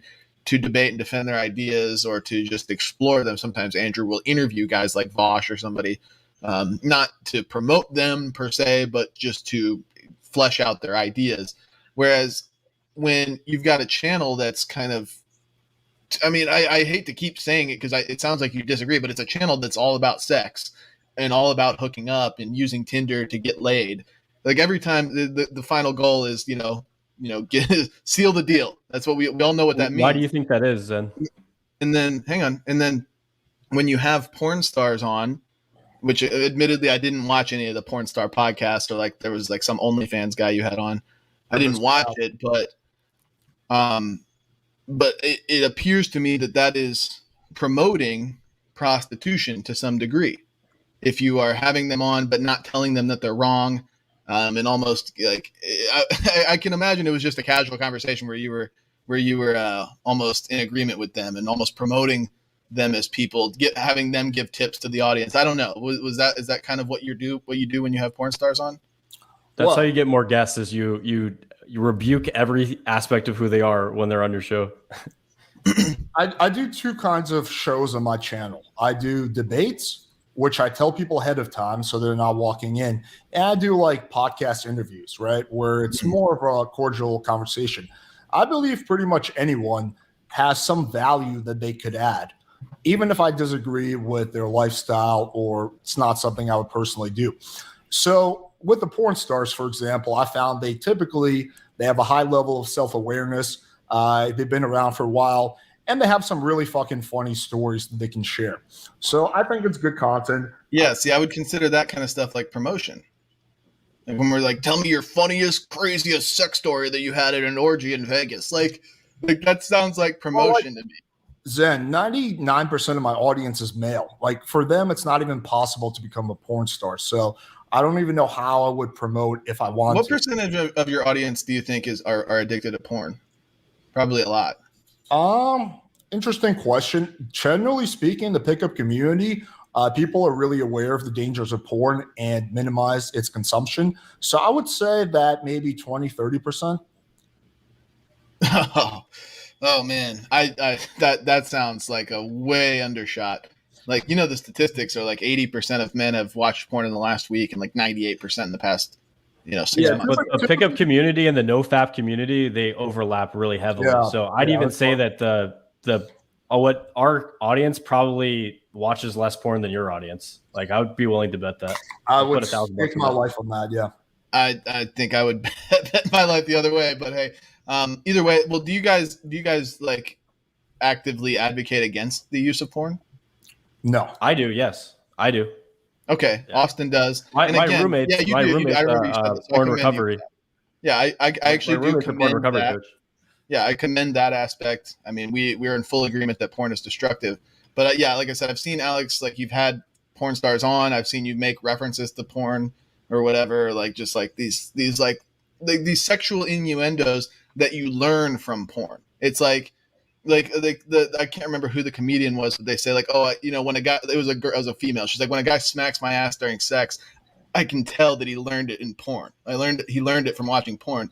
Where it's like there's these innuendos that you kind of use in your content that are just clearly like induced and encouraged by porn. And it just seems like it's like an implicit promotion. I'll jump in here. The spanking thing, dude, women are the ones who have shaped me to do that. They've asked me to do that.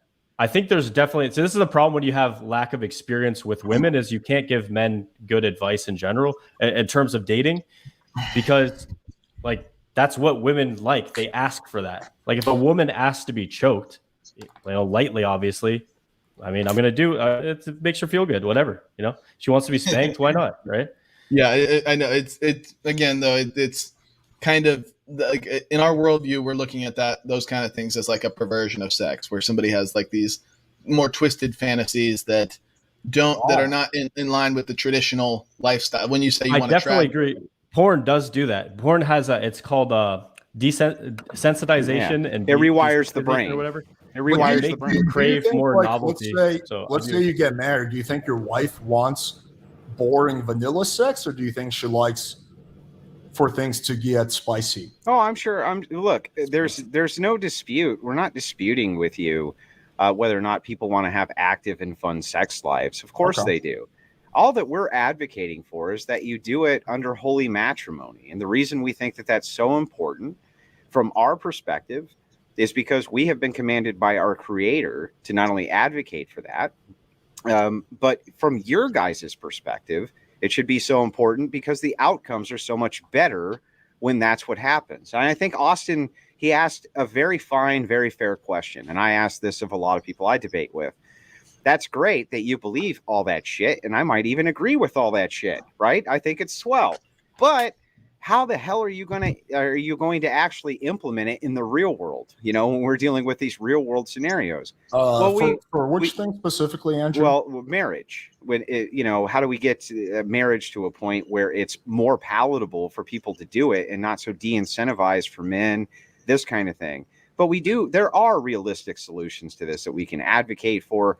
We're not here to destroy pickup artists if their goal is to instill young men or non-confident men with the confidence that they need to approach women, strike up conversations with them, take them out on dates, get to know them, and then later on get married and then, consummate their marriage. We think that all of that is totally appropriate. We would be behind you guys 100% if that's the option. But what we see is these kind of deviations from this where you're saying one thing, but the results and the outcome are another. And we've been able to kind of demonstrate that as we've gone.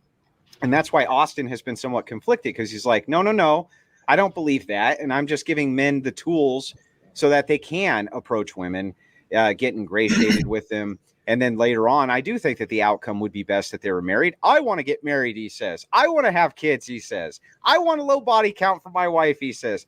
All these things that we would normally say, great, Austin. We think that that's wonderful. And we wish you Godspeed. And we hope that you teach more of that, if that's indeed what you're teaching. I think the only thing that we disagree about, because we pretty much all agree that, like, on the same stuff, except for that part between after you're hanging out with a girl and then marriage, right? But I want to do sex for. This sounds weird. I think that sex is a useful way to end up in those relationships and also to find out what you want. And I think it can be in moderation a healthy aspect of life. And I think that you guys disagree for the deontological reasons, but I, for pragmatic reasons, think that I have to do that to meet the caliber of woman that I want to be with. Like my ex was insane. She was amazing. She worked with kids. She was in neonatal ICU, beautiful Lithuanian, half grew up in the Eastern Europe. So she has the traditional conservative values, and then spent time in the US. So she knows how to speak English well and crack jokes. I had an awesome girl. Did you fuck up? I didn't want to get married right now. That's the thing. Oh man. Well, Austin, there's a good super chat here for you. You fucked it up, Austin. What are you doing? I do want to get back to my line of questioning at some point whenever Austin is done. For sure. I'm just going to fill this one super chat because it has actually a lot to do with what Austin's talking about. It comes from made by Jim Bob. Jim Bob, thank you so much for your $5 donation. This is to Austin once again. If being a good man / provider is the game, as you described earlier, why would you defend pickup artistry at all? Shouldn't you abandon that view? So pickup artistry, I guess, I don't know what this term means, but basically one of the things that you learn in game is that women, firstly, they can get if they can get everything from one man, they prefer it, right? If they can get the lover, right, who spanks her booty and also provides for her, that's great. She gets both things. The thing is, if you're only a provider and only a quote unquote good guy or a nice guy, then she will seek that from other people. So I think it's the best strategy to learn how to be the lover, learn how to be a guy who's confident, charismatic, can give a girl, tease a girl, be playful, and then also be the guy that, has good earnings potential. He's ambitious. He's focused on his career. If you have both of those, then a woman will have no desire to leave you whatsoever because she gets everything she wants in one package. And ultimately, I think the stuff that Alex and I teach is to become the full package. Also, I want to say sorry for yelling earlier. I get frustrated sometimes. You're fine, bro. I'm going to tell you right now, if you get into any more future debates, the blood will spill, but it'll always come back here, especially if I'm along for the ride. I know how to calm it down. Yeah, so I'm going to go back to Alex. Okay. And then you can go on your line of questioning. I just wondered if I can interject just briefly. It won't be very long. But Austin, what you're talking about here, you're talking about this balanced approach. And I think if this was the standard that we were seeing out of this side, out of what we would call your side, I know you say it hasn't been well defined what pickup artistry is, but I think that Zen did define our perception of what we're seeing that comes out of that side of the community. And it has been very damaging for the most part, I think, for young men. While on the one hand, maybe it has instilled them with some confidence, which is a great thing. On the other hand, it's also imbued them with kind of a weapon, which they use to turn out what women think men want, which is a skank, right? It's turning out so you're going to train the women in the society how to perceive men. That's our role. You have that book, that evolutionary book in front of you, and the male is the one who's going to lead and set the precedent for the female. We are the dominant sex in that regard. And so shouldn't we set the best precedent possible so that they have the expectation of what it is that we want, which isn't to think of them as sex toys and, chicks who spread open the first date and this type of thing, right? Yeah. So I'm going to address those points. You said basically the stuff that Alex and I do, and if we're encouraging men to have a lot of sex, that trains women to be skanks. Well, I think what you don't see is the fact that just because we teach the front end of this stuff, which Zen was alluding to earlier, I was going to ask him the question, why do you think a dating channel would focus on the initial phase of the interaction, which is largely about building attraction, seducing, etc.? The reason why it focuses on that is because once you've had sex with girls, sex is the biggest form of investment for a girl. So once she's had sex with you, she's more likely to stay in a relationship with you. And I think sex is actually a good way to do it. Yeah. And the second thing you said is it trains women to be skanks if we do that, which I don't know, maybe it doesn't, maybe it doesn't. But I think the impact that Alex and I would have on that is nothing anywhere near as powerful as the impact of birth control on women, where they can basically say, oh, I can have sex without consequences.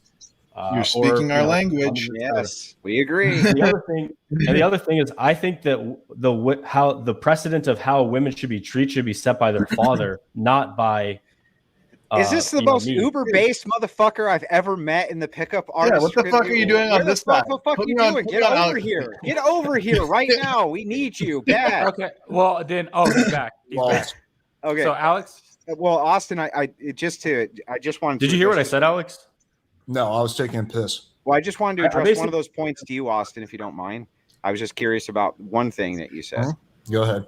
You never actually addressed my point that we as men, from an evolutionary standpoint, which is the one you take based on the book that you raised up, we are the dominant sex. And what we perceive as being the societal change is going to necessarily be what women follow suit in.